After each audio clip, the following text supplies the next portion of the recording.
எல்லோருக்கும் வணக்கம். நான் கேரளாவில் திரிசூர் மாவட்டத்தில் மூன்றுபிடிகை என்று சொல்கிற இடத்திற்கு அடுத்துள்ள காக்கத்துருத்தி என்ற சிறிய கிராமத்தில் காளிமலர்காவு என்று எல்லோரும் அழைக்கின்ற பத்ரகாளி கோவிலை குறித்து சொல்ல பெருமைப்படுகிறேன். அந்த கோவிலில் குடிகொள்ளும் பத்ரகாளி தேவி 2 ரூபங்களில் குடிகொள்கிறது. இந்த கோவில் இப்போது மிக பெரிய கோவிலாக எல்லோராலும் உலகம் முழுவதும் அறியப்படுகிறது. கேரளாவில் உள்ள எல்லா ஊரிலிருந்தும் அநேகமாயிரம் மக்கள் இங்கு வந்து தரிசித்து திருப்தி அடைகிறார்கள். இங்கு வரும் மக்களை இந்த தாய் கைவிட மாட்டாள். பக்தர்களின் துன்பங்களை, வியாதிகளை நீக்கி அருள் புரிவாள் இந்த மகாமாயி.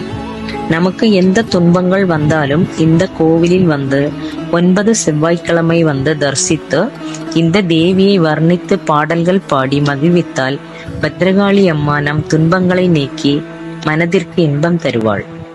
9 செவ்வாய்க்கிழமை வந்து பாடல்கள் பாடி பிரார்த்தனை செய்து 10வது செவ்வாய்க்கிழமை வந்து கோவிலில் இருந்து நல்லெண்ணெய் வாங்கி அம்மாவை மனதில் நினைத்து பிரார்த்தனை செய்து சமர்ப்பிக்க வேண்டும். 11வது புதன்கிழமை அன்று காலை 8 மணிக்கு வந்து இந்த எண்ணெயை வாங்கி அங்கு கோவிலில் பரிபாலகனும் நம்முடைய அம்மாவின் துணையாக இருப்பவரும் நமக்கு ஆறுதல் தருபவருமான ஸ்ரீ சிவதாசன் அவர்கள் நம் கையில் உள்ள எண்ணெயை வாங்கி பார்த்து பலம் சொல்வார். கொடுங்கல்லூர் பத்ரகாளி கோவிலில் மீன மாசத்தில் பரணி அன்று கோழிக்கல்லு மூடுதல், காவு தீண்டுதல் போல இந்த கோவிலில் காவு தீண்டுதல் மிக மகிழ்ச்சியாக நடைபெறுகிறது.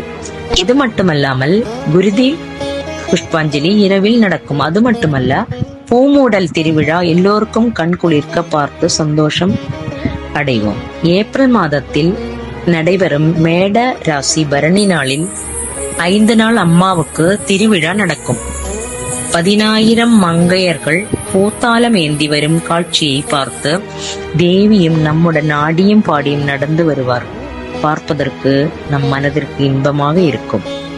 ரொம்ப நன்றி. வணக்கம்.